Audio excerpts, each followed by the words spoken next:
गुरुकुल में आपका स्वागत है। तो हम अभी 12वीं क्लास के 12th क्लास के मैथमेटिक्स पढ़ रहे हैं, जिसमें हम अवयव वाला जो आपका चैप्टर है वो पढ़ रहे हैं। तो इसके पहले के वीडियो में हमने जो अवयव मैट्रिक्स जो है उसके पूरा का पूरा बेसिक जो है फाउंडेशन जो है उस चीज को हमने समझा। आज का भी वीडियो जो है हमारा बेसिक कॉन्सेप्ट पर बेस्ड है। इसके बाद के वीडियो में हम क्या करेंगे, क्वेश्चन सॉल्व करेंगे। तो ये जो आज का हमारा पूरा का पूरा जो बेसिक क्लास है, इस चीज को भी बहुत ध्यान से पढ़े। और मैं कल की क्लास में बता चुका हूं कि अगर आप इसको एक बार अभी अच्छे से समझ लेते हैं तो ये आपके कॉलेज में भी काम आने वाले हैं, चाहे आप बीएससी करते हो, इंजीनियरिंग करते हो, फार्मेसी करते हो, एग्रीकल्चर में भी ये शायद होगा, मुझे कंफर्म नहीं है एग्रीकल्चर के बारे में, पॉलिटेक्निक में भी है, मैथमेटिक्स में ये जो है आपका अवयव वाला। इसलिए आपको बहुत ध्यान से समझना है। और आप कोई भी एग्जाम दिलाते हैं, अगर आप एनडीए दिलाने वाले हैं, नेशनल डिफेंस एकेडमी का एग्जाम दिलाने वाले हैं, उसमें भी आता है, पीईटी का एग्जाम दिलाने वाले हैं उसमें भी आएगा, पीएटी का एग्जाम दिलाने वाले हैं उसमें भी आएगा। मतलब जो भी आप 12th के बाद एग्जाम दिलाने वाले हैं उसके सिलेबस में भी ये है अवयव। इसलिए आपको बेसिक कॉन्सेप्ट को समझना बहुत जरूरी है। तो आइए आज का क्लास हम शुरू करते हैं। ओके, देखिए हम आज देख रहे हैं दो अवयवों की समानता, इक्वलिटी ऑफ टू मैट्रिक्स। मतलब हम क्या जानना चाह रहे हैं कि दो अवयव है हमारे पास। मान लीजिए हमारे पास एक अवयव है ए और दूसरा अवयव है बी।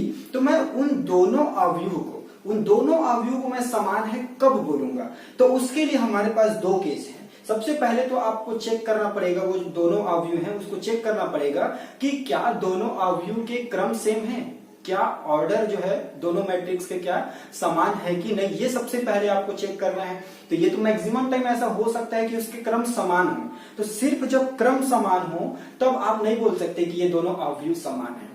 तो दूसरा चेक करना पड़ेगा कि क्या उसके जो करस्पॉन्डिंग एलिमेंट, संगत अवयव जो है वो समान है कि नहीं। तो अगर ये दोनों क्राइटेरिया फुलफिल होता है तब आप किसी दो अवयव को क्या है बोल सकते हैं, समान है बोल सकते हैं। जैसे कि मैं क्या करता हूं, मैं एक अवयव ले लेता हूं, कोई भी एक अवयव ले लेता हूं। एक अवयव है ए, ये 1 2 3 4। अब ये कौन सा है मैट्रिक्स, इसका क्रम क्या है, इसका ऑर्डर क्या है? तो हम क्या करते थे, कितने रो है 1 2, तो यहाँ पर मैं 2 लिख देता था। कितने कॉलम है 1 और 2, तो यहाँ पर मैं गुणा का चिन्ह लगा के तो 2 by 2 का ये क्या है, एक मैट्रिक्स है। इसी प्रकार मैं क्या करता हूँ, एक और मैट्रिक्स ले लेता हूँ, दैट इज बी। तो एक और मैट्रिक्स मैंने ले लिया बी। इसको मैं ले लेता हूँ 1 4 9 16। ये आपका हो गया दूसरा मैट्रिक्स। चलिए इसके भी क्रम के बारे में बात करते हैं। तो इसका क्रम क्या है, फिर से 2 रो है और 2 कॉलम है। इसका मतलब ये है कि मैं इसको भी जो है 2 क्रॉस 2 करके लिख सकता हूं। तो ये दोनों के दोनों का आप देखेंगे कि क्रम तो क्या हो गया, क्रम तो समान हो गया, लेकिन क्या इसके संगत अवयव समान है? अब आपको संगत अवयव का मतलब समझना पड़ेगा कि संगत अवयव करस्पॉन्डिंग एलिमेंट क्या है। तो संगत अवयव का मतलब ये है कि सेम प्लेस पर जो अवयव है वो जो है समान है कि नहीं। अब देखिए जैसे कि संगत अवयव हम किसको बोलेंगे, ये देखिए ये जो 1 है ये कहां पर है, मैं मान लो इस 1 को ए मान लेता हूं थोड़ी देर के लिए। अब इसका लोकेशन क्या है, ये किस पोजीशन पर है उसको देखते हैं। तो ये पहला रो में है, तो आप ये पहला रो, उसी प्रकार ये पहला कॉलम में भी है ये। तो इसका मतलब ये है कि ये A11 है। तो इस अवयव में भी मेरे को चेक करना पड़ेगा कि A11 पर 1 है कि नहीं है। तो मैं यहां पर वो भी चेक कर लेता हूं। तो देखिए अब A11 ये है, यस है। तो A11 देखिए यहां पर भी 1 है, यहां पर भी 1 है। तो यहां पर तो आपको समझ में आ गया कि ये दोनों के दोनों क्या है, हमारे समान है। ओके, अब देखिए इसके बाद अगर मैं दूसरा अवयव को चेक करूं, दूसरा अवयव को चेक करता हूं, तो यहां पर क्या है 2। अब इसका जो है संगत अवयव कौन सा होगा, ये 4। तो क्या ये दोनों समान है? नहीं, यहां पर है 2 और यहां पर है 4, क्या दोनों बराबर है? नहीं है। इसलिए ये आपका जो अवयव है ये समान अवयव नहीं है। अब और बाकी के भी एलिमेंट को देख लीजिए, यहाँ पर क्या है 3 है, लेकिन यहाँ पर क्या है 9, यहाँ पर 4 है, तो यहाँ पर क्या है 16। तो इसका मतलब आप ये समझ रहे हैं कि आपको उनके संगत अवयव भी क्या हो, समान हो, और क्रम भी क्या हो, समान हो। देखिए क्रम को हमने समान तो कर दिया था, लेकिन जब तक ये संगत अवयव तो बराबर आ नहीं रहे हैं, इसलिए हम इन दोनों अवयव को समान अवयव नहीं बोल सकते। तो समान अवयव होगा क्या फिर इसका, तो समान अवयव सेम होगा। ये जैसे दिख रहा है 1 2 3 4, तो बी जो अवयव आएगा वो भी आपको कुछ ऐसे उसको कन्वर्ट करना है कि उसका भी मान कितना हो, 1 2 3 4। तब आप देखेंगे कि उनके संगत अवयव क्या हो जाएंगे, समान हो जाएंगे। तो आपको ये समझ में आ गया होगा कि दो अवयव समान कब होंगे, जब उनके क्रम समान हो और जब उनके संगत अवयव समान हो, तभी हम उन दोनों अवयव को समान बोल सकते हैं। तभी तो मान उसका सेम आएगा ना, मतलब उसका जो उत्तर जो आएगा, आंसर जो आएगा वो समान कब आएगा, जब इसके अंदर में जो मान है वो समान रहेंगे, तभी तो दोनों का मान समान आएगा और तब हम बोलेंगे कि दोनों अवयव क्या है, समान अवयव है। अच्छा, अब हम बात करते हैं अवयवों का योग। अवयवों का योग, एडिशन ऑफ मैट्रिसेस। अब अवयवों का योग है, ये आप कैसे करेंगे, उसके लिए फिर से वही बात कि दो अवयवों को आप कब जोड़ सकते हैं, दो अवयवों का योग आप कब कर सकते हैं। तो दो अवयवों को अगर आपको योग करना है तो सबसे मेन चीज है वो ये है कि जिन दो अवयवों को आप जोड़ने का कोशिश कर रहे हैं उन दोनों अवयवों का क्रम सबसे पहले क्या होना चाहिए, समान होना चाहिए। तो दोनों अवयवों का अगर क्रम समान है तभी आप उसको जोड़ पाएंगे। और कैसे जोड़ना है, उनके संगत अवयवों को जोड़ना है। तो चलिए देखिए, मैं यहाँ पर एक एग्जांपल दिख रहा है, एक अवयव है ए, ये आपका एक पहला अवयव है ए और एक अवयव है बी, और इन दोनों अवयवों को मेरे को क्या करना है, जोड़ना है, योग करना है, ऐड करना है। तो सबसे पहले तो मेरे को चेक करना पड़ेगा कि क्या क्रम समान है कि नहीं है। तो चलिए देखते हैं क्रम समान है कि नहीं।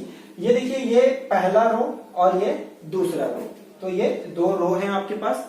कॉलम कितने हैं, 1 2 3, तो आपके पास 3 कॉलम है, तो ये 2/3 का मैट्रिक्स हो गया। उसी प्रकार देखिए, ये एक अवयव है बी, इसमें भी देखिए 1 और 2, तो इसमें भी कितने रो हैं, 2, और कॉलम कितने हैं, 1 2 3, तो ये भी क्या हो गया, 2/3। मतलब देखिए दोनों का क्रम क्या हो गया, समान है। इसका मतलब ये है कि हम इन दोनों अवयवों को क्या कर सकते हैं, जोड़ सकते हैं। लेकिन अब ये जोड़ेंगे कैसे, तो इसको भी समझिए आप। जो है मैं ऊपर में लिखता हूं, अब इन दोनों अवयवों को मेरे को जोड़ना है, इन दोनों अवयवों को जोड़ना है। इसका मतलब मैं चाह रहा हूं अवयव ए प्लस अवयव बी, मतलब ए और बी का मैं योग क्या करना चाह रहा हूं, निकालना चाह रहा हूं। तो मैं पहले लिख देता हूं, दोनों के मान को क्या कर देता हूं, रख देता हूं। तो ए का मान कितना है आपका 2, 1 4 5 4 2, ये आपका अवयव ए हुआ। प्लस का चिन्ह लगा दीजिए। और बी का मान कितना है 1 3 माइनस में 7, उसके बाद 4 0 3, तो ये हमने लिख दिया दोनों अवयव को, ए प्लस बी। अच्छा, अब मैं एक काम करता हूं, जो दोनों अवयव हैं ए प्लस बी, तो इसके योग करने के बाद एक आंसर मिलेगा, एक अवयव मिलेगा। अब चूंकि मैं दो अवयव को जोड़ रहा हूं तो जो आंसर में आएगा वो भी एक अवयव रहेगा, तो उस अवयव को मैं क्या मान लेता हूं, सी मान लेता हूं। चलिए, अब दोनों अवयव जुड़ेंगे कैसे, तो हमने कहा कि उनके संगत अवयव जुड़ेंगे। तो संगत अवयव जुड़ेंगे बोल रहे हैं, तो कैसे होगा, ये देखिए यहाँ पर क्या है 2, अब इसका संगत अवयव कौन होगा, ये a11 का मान है, तो इसका भी a11 जुड़ेगा, तो a11 ये है, तो ये क्या हो जाएगा 2 + 1। उसी प्रकार ये क्या है, a12 है ना, मतलब पहला रो दूसरा कॉलम, तो ये पहला रो और दूसरा कॉलम का अवयव। तो इस मैट्रिक्स में भी पहला रो और दूसरा कॉलम, ये हो गया। उसी प्रकार अब ये इसके संगत अवयव कौन सा होगा, ये वाला, तो ये हो गया 4, और ये प्लस का चिन्ह लगाऊंगा, फिर उसके बाद माइनस में 7, तो प्लस माइनस क्या हो जाएगा, माइनस, तो मैं इसको ऐसे लिख देता हूं 4 माइनस में 7। ओके, चलिए अब इसमें भी वही करते हैं, सेम चीज, संगत अवयव, तो ये हो गया 1, इसके संगत अवयव कौन होगा, ये वाला, तो ये 4। ओके, यहाँ पर कितना 5, इसके संगत अवयव क्या होंगे 0। उसी प्रकार यहाँ पर क्या है 2, और इसके संगत अवयव क्या होंगे 3। तो ये हमने संगत अवयवों को जोड़ा, अभी पूरा प्रक्रिया नहीं किया है हमने, अभी सिर्फ उसको जमाया है। चलिए अब नीचे वाले स्टेप में हम क्या करते हैं, फाइनली इसको जोड़ रहे हैं, तो जोड़ेंगे और जहां पर घटाने का चिन्ह आ गया है माइनस का, वहां पर घटा देंगे। ओके, 2 + 1 कितना हुआ, 2 और 1 कितना हो गया 3। अब यहाँ पर देखिए एक प्लस में है और एक माइनस में है, जब भी विपरीत चिन्ह हो आपको घटाना है तो घटेगा, तो 4 में 3 घटा देंगे तो कितना आएगा 1। लेकिन चिन्ह किसका लगेगा, चिन्ह हमेशा उसका लगेगा जिसका मान बड़ा हो। तो यहाँ पर ऋणात्मक, ये 4 जो है बड़ा है और इस 4 का जो चिन्ह क्या है ऋणात्मक में है, इसलिए यहाँ पर क्या लग जाएगा आपका माइनस लग जाएगा। ओके, चलिए यहाँ पर आइए, फिर से विपरीत चिन्ह है, एक प्लस में है एक माइनस में, मतलब फिर से घटेगा। और चलिए 7 में 4 घटा दीजिए, 7 में 4 घटाएंगे तो क्या आ जाएगा 3। अब चिन्ह किसका लगेगा, 7 बड़ा है, चिन्ह क्या है माइनस, इसलिए इसका भी चिन्ह क्या हो जाएगा, माइनस। चलिए अब आते हैं 4 और 1 कितना हो गया आपका 5, 5 और 0 को जोड़ेंगे तो ये आपका क्या हो जाएगा 5, और 3 और 2 भी क्या हो जाएगा 5। तो ये है अवयव सी का मान। तो आइए अब आगे और देखते हैं। तो अब हम बात करते हैं स्टूडेंट अवयव योग के गुणधर्म, प्रॉपर्टीज ऑफ मैट्रिसेस एडिशन। अब हम जो है अवयव को योग करेंगे तो हमारे पास कुछ नियम है, और ये नियम आप पहले से ही जान रहे हैं। ये बीजगणित के नियम है जो आपको हर बार पढ़ाया जाता है, आपको शुरू से पढ़ाया जा रहा है। हम एक बार फिर से देखेंगे वो सारे नियम जो है अवयव में भी क्या होता है, लागू होता है, जो आपने बीजगणित में देखा वो सब। तो हमारा जो है सबसे पहला जो नियम है वो है क्रम विनिमय नियम। देखिए क्रम विनिमय, क्रम आप जान रहे हैं, विनिमय का मतलब क्या होता है, बदल देना। तो यहां पर देखिए अब हमारे पास दो अवयव है, एक अवयव है ए और दूसरा अवयव है बी। अब ये बताने का कोशिश कर रहे हैं, देखिए हम क्या कर रहे हैं, a प्लस बी, मतलब अवयव ए में अवयव बी को आप क्या कर रहे हैं, जोड़ रहे हैं, और बराबर में दिया है b प्लस ए, मतलब इस तरफ आप जो है a में b को जोड़ रहे हैं और यहाँ पर b में a को जोड़ रहे हैं, तो दोनों क्या होगा बोलते हैं, बराबर हो रहा है। इसीलिए तो इसका क्या नाम रखा गया है, क्रम विनिमय नियम। अगर आप क्रम को भी बदल दें तब भी वो उसके मान हमेशा क्या होंगे, बराबर होंगे। तो ये कहलाता है आपका क्रम विनिमय नियम। तो समझ में आ गया होगा कि मान लीजिए आपको दो अवयव दे दिया जाए तो आप कंफ्यूज नहीं होना कि ए में बी को जोड़ूं कि बी में ए को जोड़ूं, आप कैसे भी करके जोड़ दीजिए, आंसर क्या आएगा, सेम आने वाला है। ओके चलिए दूसरा साहचर्य नियम। ठीक है, साहचर्य नियम जो है ये क्या है, एसोसिएटिव लॉ। अब साहचर्य नियम क्या बोलते हैं, साहचर्य नियम ये बताने का कोशिश कर रहा है कि मान लीजिए आपके पास सबका क्रम समान हो और तीन अवयव हो, तीन अवयव हैं ए बी सी, तीन अवयव हैं और तीनों का क्रम समान है, क्योंकि क्रम तो समान होना पड़ेगा, क्योंकि हमें योग के गुणधर्म देख रहे हैं ना, योग तभी करेंगे जब क्रम क्या हो, समान हो। तो आपका तीन अवयव हैं समान क्रम के, समान ऑर्डर के, सेम ऑर्डर के आपके पास तीन अवयव है। तब तो क्या कर सकते हैं बोलते हैं, देखिए हमने क्या बोला, एक अवयव है ए, दूसरा अवयव है बी और तीसरा अवयव है सी। तो बोला जा रहा है कि पहले आप क्या करिए, इन दो अवयव को जोड़ दीजिए।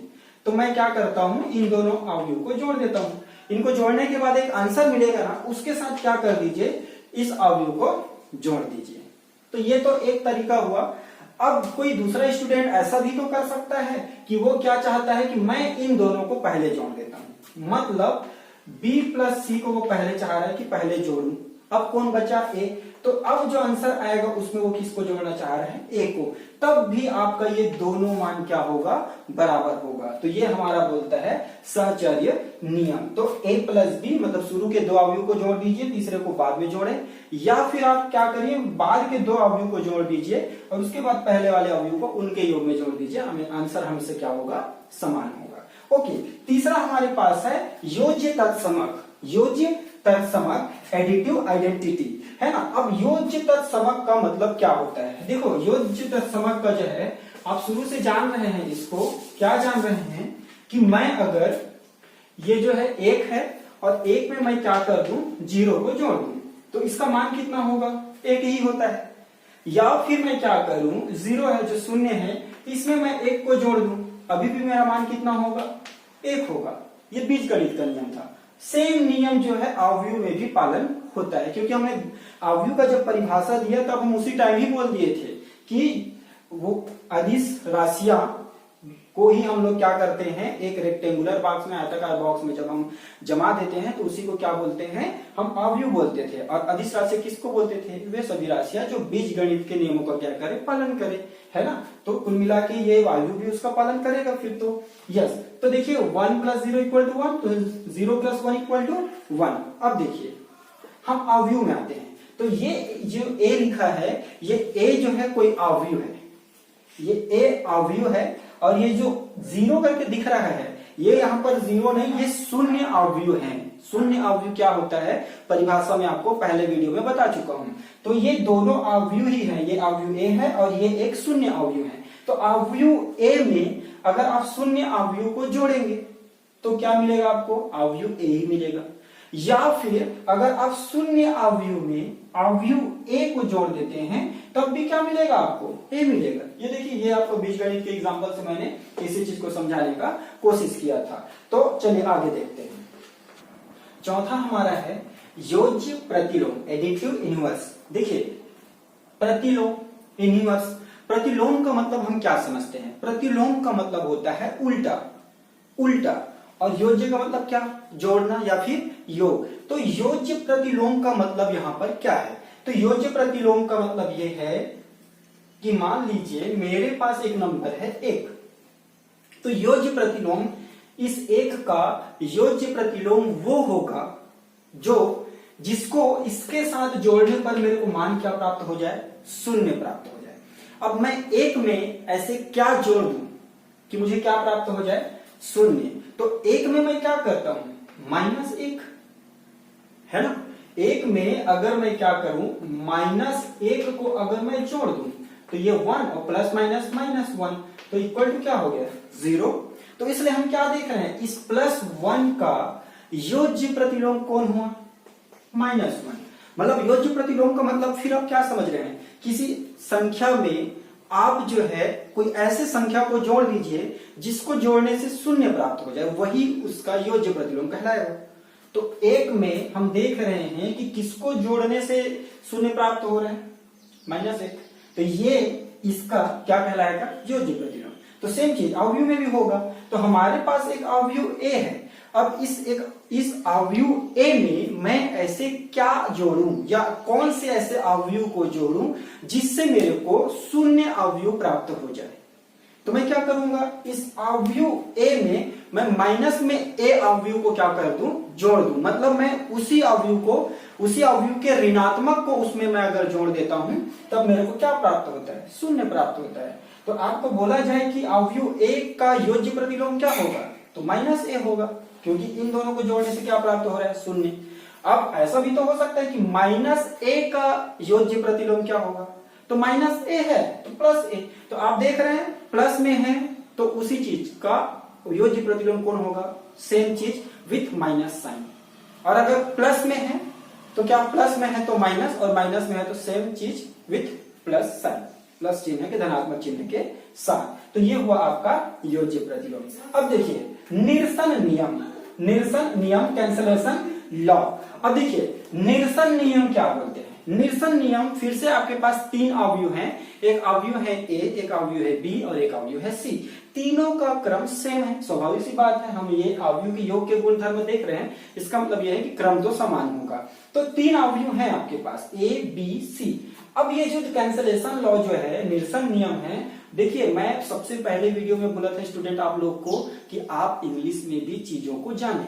अब हम हिंदी मीडियम वाले हैं, लेकिन इस निरसन का मतलब कई लोगों को समझ में नहीं होगा और नाम से उसको समझ में आ ही नहीं रहा होगा। लेकिन जैसे ही आप देखते हैं कि कैंसलेशन लॉ, आपको समझ में आ जाएगा कि कोई ना कोई चीज को ये हटा दे रहा होगा, रिप्लेस कर दे रहा होगा, कैंसिल कर दे रहा होगा। तो आपको इंग्लिश में जानना चाहिए, क्योंकि आगे जब हायर स्टडीज में पहुंचते जाएंगे ये सब चीजें बहुत काम आने वाला है। ओके, तो देखिए निरसन नियम। अब देखो 3 अवयव था, तो हम क्या कर रहे हैं? a प्लस बी, हमने एक अवयव a है और एक अवयव b है, दोनों को हमने जोड़ दिया और a को c के साथ भी जोड़ दिया। देखिए हमारे पास एक अवयव है a, एक अवयव है b और एक अवयव है c। अब हम क्या कर रहे हैं? बोलते हैं a और b को जोड़ दीजिए। तो इन दोनों अवयव को मैंने क्या कर दिया? जोड़ दिया। ठीक है, जोड़ दिए। अब फिर क्या करो? बोलता है a और c को भी जोड़ दीजिए। तो मैंने इन दोनों को भी जोड़ दिया, a और b को जोड़ा, a और c को जोड़ा। दोनों के दोनों आपस में बराबर होंगे बोलते हैं। ये दोनों के दोनों क्या होंगे बोलते हैं? आपस में बराबर होंगे। अब अगर इन दोनों का योग आपस में बराबर आ रहा है, इसका मतलब क्या है? इसका मतलब यह है, हम बोल सकते हैं कि b बराबर क्या होगा? वहां पर c होगा। मतलब b बराबर c का मतलब क्या हुआ? अब देखिए a तो भैया दोनों में कॉमन है ना, तो अब a में आप b को जोड़ रहे हैं और इस तरफ भी a में c को जोड़ रहे हैं। अब थोड़ा सा ऐसे समझ लीजिए, इस a के मान को ना मैं थोड़ा देर के लिए 5 मान लेता हूं और इस तरफ भी a का मान कितना होगा? फिर 5। तो अब a का मान तो फिक्स हो गया है ना 5। अब मेरे को b का मान कुछ ऐसे लेना है और c का मान कुछ ऐसे लेना है कि दोनों तरफ का मान बराबर है। अब देखिए b का मान मैं मान लीजिए लेता हूं 3 और इन दोनों का योग कितना आ रहा है? इस वाले साइड का 8। अब इस तरफ 8 कैसे आएगा? इस तरफ भी c का मान भी कितना लेना पड़ेगा आपको, 3 लेना पड़ेगा, तभी तो आएगा ना, तभी तो ये नियम फुलफिल होगा। तो अब क्या देख रहे हो कि ये दोनों मान आपस में क्या हो रहे हैं, बराबर हो रहे हैं।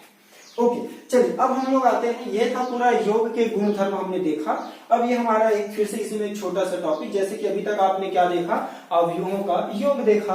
तो अब ये जो है हमारा क्या है, अवयव का व्यवकलन। अवयव का व्यवकलन मतलब फिर से व्यवकलन मतलब क्या, घटाना। तो हमने अवयव को जोड़ना देखा, तो आप घटाना भी सेम समझ सकते हैं। तो दो अवयव को घटाने के लिए फिर से आपके पास दो नियम, पहला ये कि दोनों अवयव का क्रम समान होना चाहिए और दोनों के संगत अवयवों को घटाते जाएंगे। दो अवयव अगर आपके पास हैं तो घटाएंगे कैसे, संगत अवयव को घटाएंगे। आगे जब हम क्वेश्चन देखेंगे उस टाइम देखेंगे, अभी हम और एग्जांपल नहीं लेंगे क्योंकि हमारा इंट्रोडक्शन क्लास बहुत लंबा हो जाएगा। जो बेसिक चीजें आपको जो समझना चाहिए वो मैं समझा रहा हूं। आइए आगे देखते हैं। तो अब हम लोग देखते हैं एक अवयव का एक अदिश गुणनफल। मतलब कोई एक हमारे पास अवयव है और उसमें हम क्या कर रहे हैं, कोई एक अदिश राशि का गुणा करना चाह रहे हैं। तो जब हम किसी अवयव में कोई अदिश का गुणा करेंगे तब कैसे होगा वो हमको ध्यान रखना पड़ेगा और इसको समझना जरूरी है। हम आगे जब क्वेश्चन सॉल्व करेंगे तब ये कॉन्सेप्ट हमारा काम आने वाला है। तो देखिए, multiplication of matrix bye scalar. Okay, तो एक अवयव में हम कोई एक अदिश राशि का क्या कर रहे हैं, गुणा कर रहे हैं। देखिए, एक अवयव है aij और उसका क्रम क्या है, mn। अब मैं क्या चाह रहा हूं कि इस अवयव a में मैं लैम्डा एक अदिश है उसका मैं क्या करना चाह रहा हूं, गुणा करना चाह रहा हूं। तो इस अवयव a में मैं लैम्डा का जब गुणा करता हूं तो इसका मान किसके बराबर होगा, ये देखिए, ये जो लैम्डा है वो इस अवयव के अवयव के साथ क्या हो रहे हैं, गुणा हो रहे हैं। सारे के सारे अवयव के साथ गुणा होगा, ये याद रखना पड़ेगा आपको। तो देखिए, क्रम चेंज हुए क्या, नहीं, यहाँ भी mn था, m/n, और यहाँ भी क्या है, m/n। जैसे कि मैं आपको एकदम सिंपल से एग्जांपल से समझाने की कोशिश करता हूँ।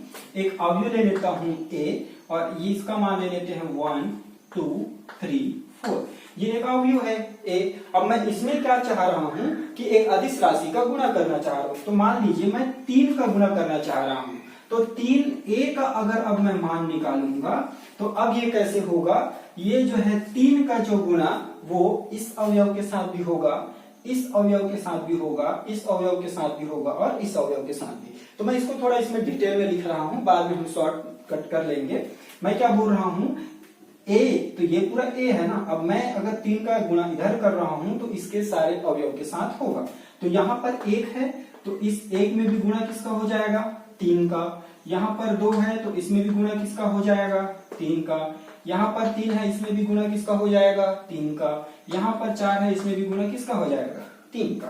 तो इसका मान फाइनली क्या आ जाएगा, 3a का।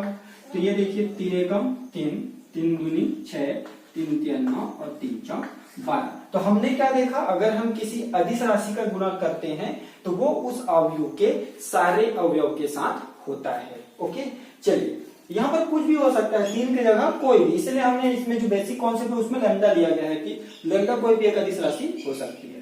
ओके, तो ये आपको समझ में आ गया होगा, है ना। चलिए आगे बढ़ते हैं। अब अवयवों के अदिश गुणनफल के गुणधर्म, जैसे कि आपने अवयवों का योग देखा, फिर योग के भी कुछ गुणधर्म थे। तो अब अगर हम गुणा वाला देख रहे हैं कि अगर कोई अदिश का गुणा कर दे तो क्या उसके भी कुछ नियम हो सकते हैं क्या, यस। तो हम देखिए, पहला नियम क्या बोलते हैं, यदि k कोई सच अदिश है तब, मतलब मेरे पास कोई एक मैं कांस्टेंट ले लेता हूं k। अब मैं कोई कांस्टेंट k ले लूं तो अब यहाँ पर देखिए वो किसके बराबर होगा बोल रहे हैं। तो मेरे पास a प्लस b 2 अवयव था, तो मैं क्या करूं, या तो मैं उन दोनों अवयव को जोड़ने के बाद उस कांस्टेंट का गुणा करूं, या फिर मैं क्या करता हूं, पहले जो अवयव a है उसमें k का गुणा कर लूं, फिर उसके बाद अवयव b है उसमें k का गुणा कर दूं और उसके बाद उन दोनों को क्या कर दूं, जोड़ दूं। तो दोनों आपस में क्या होंगे, बराबर। समझ में आ रहा है, मतलब आप ये समझिए कि हमारे पास, मैं फिर से आपको एक एक स्टेप यहां करके दिखा देता हूं। इसका कहने का मतलब ये है कि k जो है वो कोई एक कांस्टेंट है ना। अब हम क्या चाह रहे हैं, एक k है और एक बार अवयव a है और एक अवयव b है। अब यहाँ पर यह बताने की कोशिश किया जा रहा है कि आप पहले इन दोनों को जोड़ दीजिए, a प्लस b को, और इसमें आप क्या करिए, k का गुणा कर दीजिए। ये साइड बोल रहा है, लेफ्ट हैंड साइड। अब आपके पास दूसरा चॉइस ये है कि नहीं, मैं इन दोनों के जोड़ने के बाद गुणा नहीं करूंगा, मैं ए के साथ के का गुणा कर देता हूं तो के ए हो गया। फिर मैं के का गुणा बी के साथ भी कर देता हूं तो के बी हो गया। अब मैं क्या करता हूं, इन दोनों को जोड़ देता हूं तो ये दोनों आपस में क्या होंगे, बराबर होंगे। यही वो क्या कहना चाह रहा है, पहला नियम जो है ये बोलता है। दूसरा नियम देखिए यहाँ पर, अब देखिए यहाँ पर के कोई एक कांस्टेंट लेके चल रहे थे। अब मान लीजिए यदि K1 व K2 कोई दो स्वच्छ अदिश है, मतलब अब मैं कोई दो कांस्टेंट मान लीजिए आ गया, तो दो कांस्टेंट अगर आ गया है उस केस में मैं क्या करूंगा, यहाँ पर अब मेरे पास फिर से दो चॉइस है, या तो मैं उन दोनों कांस्टेंट को जोड़ दूं और उसको जोड़ने के बाद अवयव ए से गुणा कर दूं, या फिर मेरे पास दूसरा चॉइस ये है कि मैं क्या करूं, K1 का गुणा इसके साथ कर दूं अवयव ए के साथ, या फिर और K2 का गुणा अवयव ए के साथ कर दूं। ऐसा बोलने से आप कंफ्यूज हो रहे होंगे, आप ऐसा समझ लीजिए K1 में भी ए का गुणा कर दो और K2 में भी ए का गुणा कर दो, दोनों को जोड़ दो तो ये दोनों मान आपस में क्या होंगे, बराबर। इतना ज्यादा स्ट्रेस लेने की जरूरत नहीं है, सीधा सा नियम है, ब्रैकेट के बाहर है, आप क्या करिए अंदर गुणा कर दीजिए, तो अंदर गुणा करेंगे तो इसके साथ भी